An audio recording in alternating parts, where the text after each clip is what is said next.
Let's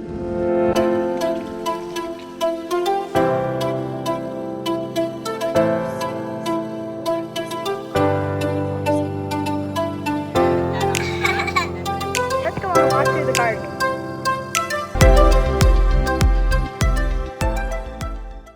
It is such a beautiful day out. I can't wait to do some work in the garden. This bed right here needs some serious attention. And all of these volunteer pumpkin plants have got to go because I really don't need 247 pumpkins. But the first one that I went to go rip out, I heard something bark. It was like a squeal bark. Really can't explain it. Definitely wasn't a dog. So I ran inside and I grabbed my son and I asked him to record this just in case I get attacked by something. Honestly, I am terrified. It'd be cool if it was little baby bunnies or something, but what if it's like an armadillo or a possum? Even though I was expecting to see something, when something moved, freaked me out. Animal living in garden bed, 1. Heather, 0. Because I'm a big pansy apparently, I'm just gonna build a whole new garden bed. And I'll deal with that problem when my husband gets home. And by I mean him. So I've decided to use this as an opportunity to show y'all how I build a garden bed. Because y'all know that I make everything with what I have, I'm just using 2 boards that I found that were equal length, that are just scrap boards that we had laying around. And grab 2 smaller boards for the end caps that are the same size as the bed right next to it, at about 2 feet wide or so. I'm not measuring this because it does not matter.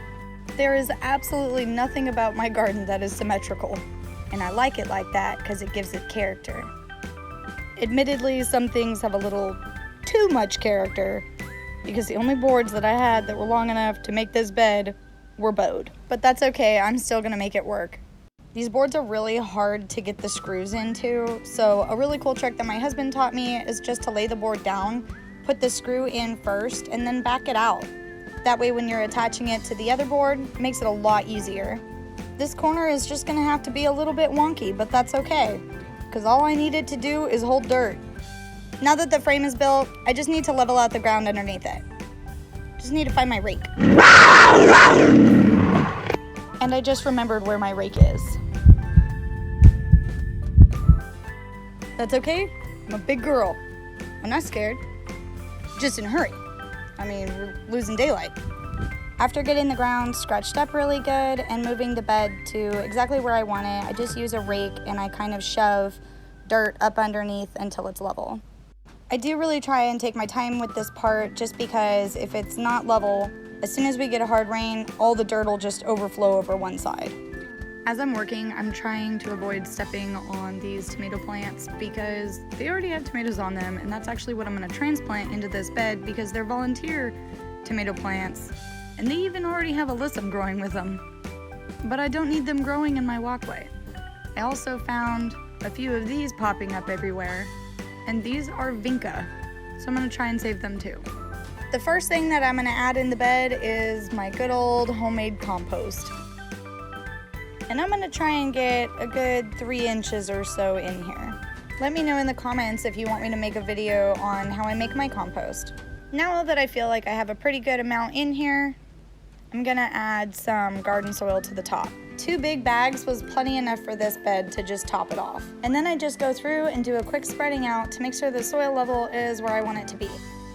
This looks pretty good to me, so then I just take my pitchfork and I just go through and just kind of mix it all in. And once I get to the end of the garden bed, where it's all mixed up and looks like this, I stick a fork in it because it's done. I am ready to plant, but it sounds like my husband's home and we've got something to handle. And that is whatever's been terrorizing my garden bed all day. What are you, scared? I'm not scared, you're scared. After my husband poked around in the whole garden bed, he just started ripping out some pumpkin plants. They have squash vine borers in them.